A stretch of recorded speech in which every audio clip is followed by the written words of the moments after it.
হাসপাতালে, তখন আমাদের জমিটা ওইখানে ঘর তুলে আর দখল করে। ঠাকুরগাঁও সদরের রুহিয়ায় এক অসহায় পরিবারের জমি জবরদখলের অভিযোগ পাওয়া গেছে। ঘটনাটি ঘটেছে উপজেলার রুহিয়া ইউনিয়নের ঘনিমহেশপুর গ্রামে। এ ঘটনায় স্থানীয় প্রশাসন এবং রাজনৈতিক ব্যক্তিবর্গের শরণাপন্ন হয়েও কোনো ফল পাচ্ছে না তারা। এছাড়াও প্রতিপক্ষের লোকজনের অব্যাহত হুমকির কারণে জীবনের নিরাপত্তাহীনতায় ভুগছেন ভুক্তভোগী পরিবারের লোকজন। এর থেকে পরিত্রাণ পেতে সকলের সহযোগিতা কামনা করেছেন তারা। স্থানীয় সূত্রে জানা গেছে, ঘনিমহেশপুর গ্রামের মৃত মণ্ডলের ছেলে খায়রুল ইসলামের সঙ্গে দীর্ঘদিন যাবৎ একই গ্রামের নজরুল ইসলামের ছেলে আব্দুল রহমানের জমি সংক্রান্ত বিরোধ চলে আসছিল। এরই জের ধরে আইনকে বৃদ্ধাঙ্গুলি দেখিয়ে ভুক্তভোগী অসহায় পরিবারের পৈতৃক সম্পত্তি দখল করে নিয়েছে প্রতিপক্ষের লোকজন। 10 বছর কাগজ, 10 বছর কাগজ দেখাচ্ছে, ওদের দুধকারি দেখা যাচ্ছে।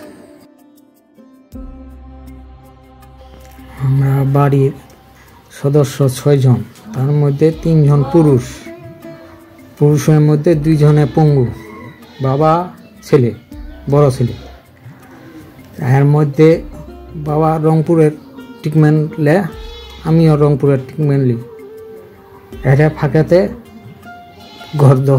ঘর উঠায় ফেলে। থানা বিচার দিছি, ওটাও মানে না। 3 বার বৈঠক বসছে বাসায়, ওটাও মানে না।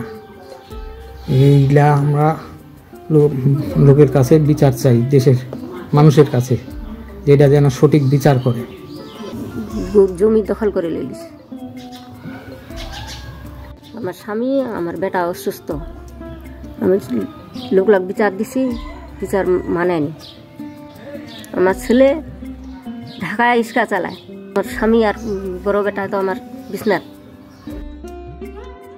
বিষয়টি নিয়ে প্রতিপক্ষ খায়রুল ইসলামের সঙ্গে কথা হলে তিনি জানান, সমাধানের চেষ্টা চালিয়ে যাচ্ছেন তিনি।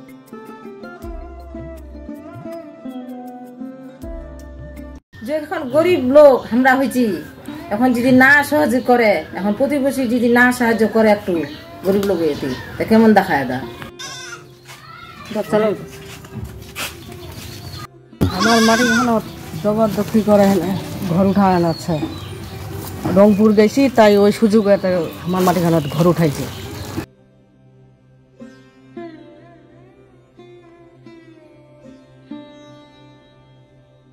আমরা মনে কর অসুখত পয়সা গতি আমরা আসে না, ঘর উঠাইছে, দখল করছি আমরা। 2 জন আমরা অসুস্থ লোক রংপুর গেছি চিকিৎসা করবার, আমরা ঘর উঠাতে দিচ্ছি। মাটিখানে 10-12 বার বসে লোক লাখ হচ্ছে যে আমরাই বেলে পাচ্ছি, তাও আমরা লাঠি সোটালে না সবাই চলে যাচ্ছে। আমার দামে দেয় না, আমার লোক নাই। মোর শ্বশুর, মোর স্বামী অসুস্থ, ওরা তো পারে না, ওটা তো না আমার দামে দেয় না, জবরদখল করে না। আমরা রংপুর হাসপাতাল গেছি, ওই সুযোগে আমরা ঘর উঠাইছে।